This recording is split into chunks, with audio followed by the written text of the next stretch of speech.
Hello everyone, a baseball lover 312 in the house, and today we're starting the first road stage of the Baseball Lover Cycling League Vuelta a España 2016. Now that is a mouthful, that is why we call it BCL. We also got Caja, and right off the bat you see John Degenkolb is now pacing on the front for Philippe Gilbert, and already we have an attack, and guess it, it's the freaking first round pick for Drapac and Emery's team, and it's Amit Orkin. Alright, so I knew that when we drafted for him that this was going to turn out to be a great pick. You can see that he's a really, really good rider. So, alright, Dylan Girdlestone right there, Amit's Chiruka right there. Nobody actually good is in this at all. And we got Medek and Adrian Mobile. So some pretty low tier teams here. And as you can see, Jesper Hansen really thinks he's going to get away. But nobody else seems to be okay with that. Luke Durbridge, Iglinski, Terpstra, and now all of a sudden the pack doesn't like that. Super interesting. There. Okay, so next up we have just these three guys out in front, nothing going.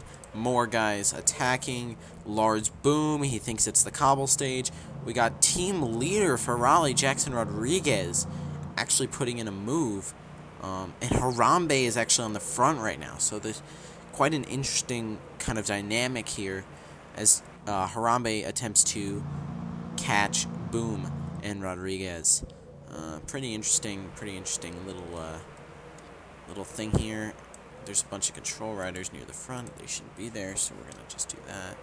Sorry about that, guys. All right, so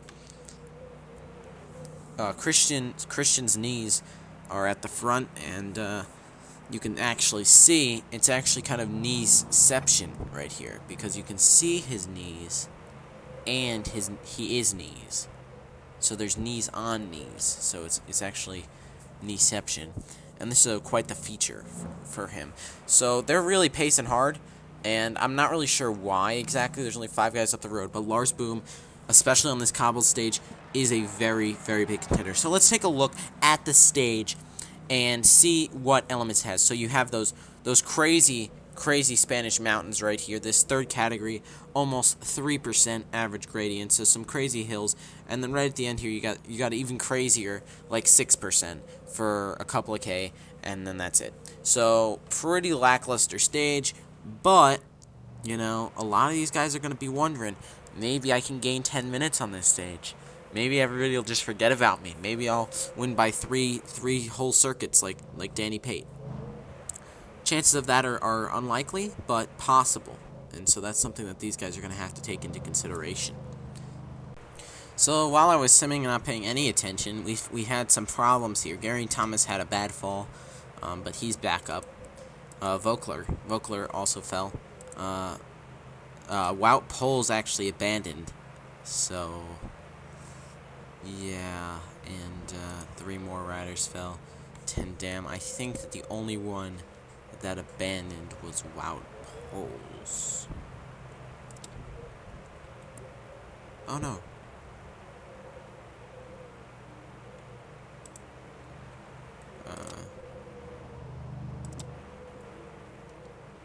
Yeah, he abandoned. Now, let's see if anybody else actually abandoned. So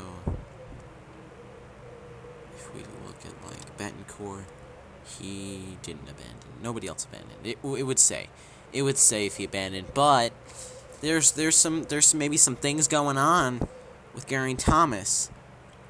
Sources actually say that as he fell, that he was trying to grab a syringe. So we'll actually see if that comes into play later in the race. But for now, we're just going to see that there's still a 30-minute gap.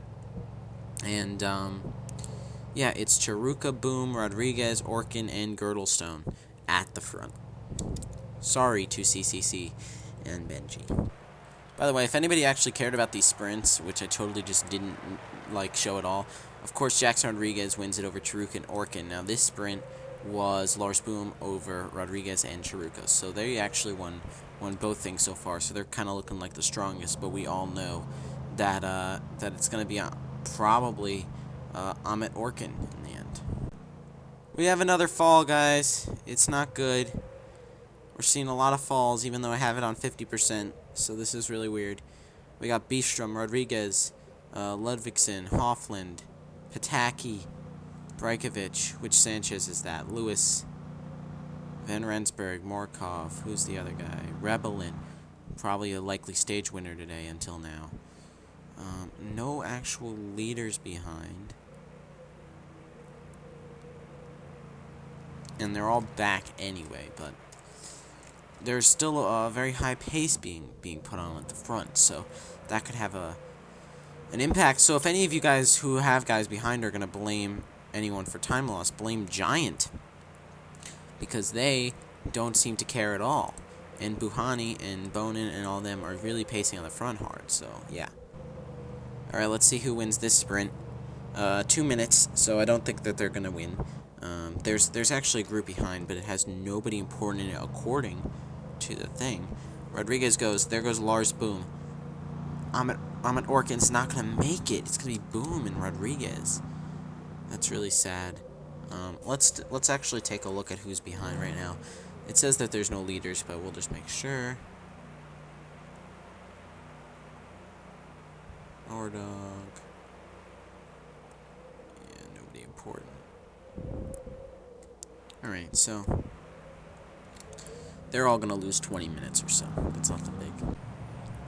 Still 30k to go, and the breakaway has been caught. And there's a lot of wind, and there's also a lot of Giant pacing really hard after Riders crash. So these guys haven't crashed. They just dropped off. But we got, again, nobody important to the GC fight, at least. And that's what's going on today. Ooh, Louis Menchez. Gone. Got Dre. Actually, some second-tier climbers in this group, so not great for them. Louis Garnu, though, still fighting. Look at him. 57 years old. He's still fighting. And Jack Cummings along with him. They're just trying to do their thing, and they're doing it well. So, all right, back up at the front group. The entire CCC team is falling off the back, so that's cool. And there's a split. There's another split. Who's caught behind here? Who's caught behind here? Again, nobody super important so far. Some big names, but nobody actually important to the GC fight. So we see there's Falgren. Man, this is turning into a really tiring stage for what's mostly flat here. And they're really going for it. Up here at the front, it's Zednik Stibar along with Debushera. And also joining in the front are Rewall, who really want to put the pedal to the metal for their team leader, Butthole, but also their other team leader, which is Balkmaluma. So, all of them. Everyone's really just pacing. Oh, it says there's a favorite behind here. I don't believe that there was, but if we're counting Kangert or whoever else, I don't know. Oh my God, Tom Bonen's falling off the back. Not good for a cobbled stage for him. Elson, only 63 riders in the peloton. We haven't even gotten to the slopes yet, but yeah, it's Rewall really pushing it. And they are doing a mountain train. We are on to the final climb here, but it's, again, not really that big of a, not that big of a final climb. And there goes Rui Costa. So Hejidal cannot respond to that, but he tried for a while. And there goes Joaquim Rodriguez and John Degenkolb, the master climber. All right, so everything is pretty much the way we all expected it here. 10k to go. It's Rui Costa and Rodriguez.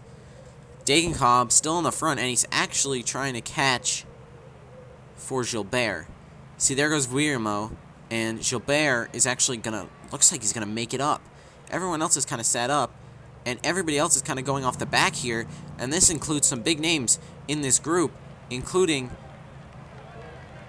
a lot of guys. So up at the front, they've caught them, but this group is really thinned out, especially in terms of riders who are actually still viable, because there's a lot of guys who are just not doing too well. Now Rodriguez has gone to the front, and he stalled it, and there goes Balkmaluma. Thibaut Pinot is right up there. Carlos Betancourt, Joaquim Rodriguez, and Fulsang pulls up because he's not good enough. All right, so now we're seeing that Fulsang is back on the front. Gilbert's pedaling again, but there goes Rodriguez again at the front. Still 5K to go, and he's got a big gap. That's a pretty big gap right there. A lot of guys still here for Efapol after Costa was caught. And they, of course, have Richie Porte, who's supposed to be their main GC contender, but isn't really being their main GC contender right now. A lot of guys going off the back here, predominantly domestiques.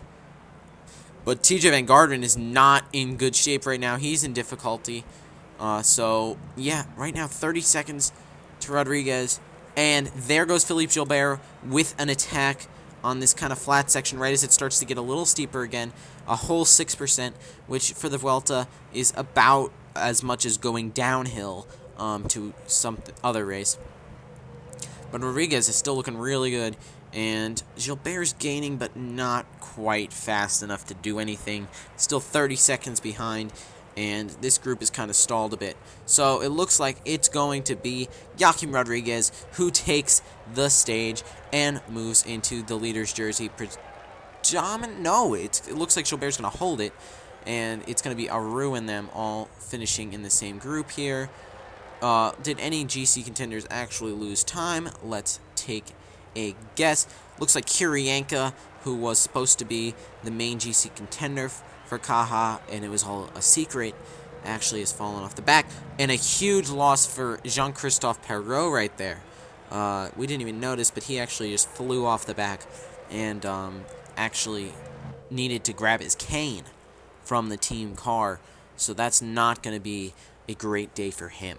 So, yeah, that's the results. As you can see, plenty of police sprinters and such did hang on because a lot of the damage was done before the climb actually started. The stage win goes to Joaquim Rodriguez, 24 seconds ahead of Philippe Gilbert, and another 15 seconds over Fabio Aru, who led it in. We got Bauke Mollema, Peter Sagan for BMC, Betancourt, Costa, Galopin, Pinot, and Alaphilippe, as you can see. Overall individual time, as you can see, Van Garderen stayed in the group, even though there were some other problems involved with that. He's actually stayed in the group, so pretty good ride for him. Gilbert still leads. Rodriguez closes some of the gap, and as you can see, the BMC guys, OGE guys, and Below-in guys are right up there still. It's going to be Joaquim Rodriguez who takes the points jersey, even though there was some valiant fighting in the breakaway for points that didn't really mean anything in the end because of the way the Vuelta points system is structured. But at least Lars Boom tried, so good for him. And as you can see, there's a lot of patterns here where Joaquim Rodriguez wins everything. He's also 48 years old, but he doesn't retire in the game mid-race, so that's fine. Yeah. Okay, so 10 points for him. That won't mean anything in the end, but it's something now. Best young rider. Again, this position does not exist in real life, so I'm negating it completely, except that it looks cool. I'm not sure what the purple hat is for, but we know Peter Sagan likes to make fashion statements, so I'm sure that that's what this is. The only person tied on time with him is his teammate, of course, Wilco Kelderman. And finally, the overall team classification is still Caja after winning their TTT. Next up is BMC, and then Ferry Abraham below cycling. So pretty good race for them so far, and they maintain the red jersey as well.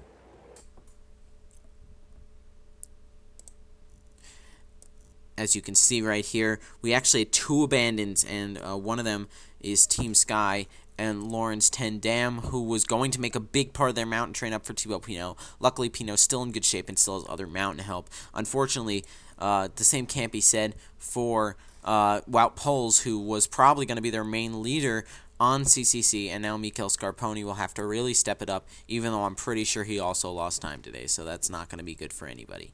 But yeah, so that's about it for this stage, guys. The next stage is going to be even cooler, where it's even more flat and even more less of a hill at the end. So that's pretty cool. So maybe some sprinters will get a chance, but I really doubt it because AI. Alright, guys, thanks for watching. Until next time, this is Baseball Lover 312, signing out.